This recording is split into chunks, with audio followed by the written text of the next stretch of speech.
पुण्यातील काळेपडळ पोलिसांनी रिक्षा चोरी प्रकरणात मोठी कारवाई केली आहे. काळेपडळ पोलीस स्टेशनमध्ये गुन्हा रजी नंबर 108/2026 अंतर्गत रिक्षा चोरीचा गुन्हा दाखल होता.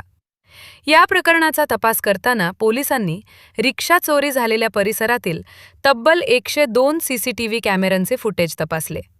दरम्यान पोलिसांना मिळालेल्या गुप्त माहितीनुसार उंड्री येथील पोखराई धरण परिसरात चोरीची रिक्षा उभी असल्याचं समजले.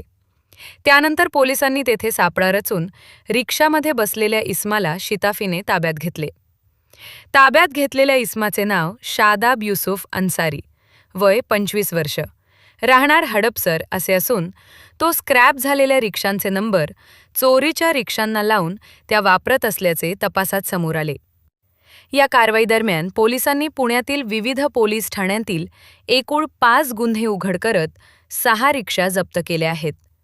जप्त केलेल्या रिक्षांची एकूण किंमत तब्बल 10,78,000 रुपये इतकी आहे. काळेपडळ पोलिसांच्या या कारवाईचे शहरात कौतुक होत आहे.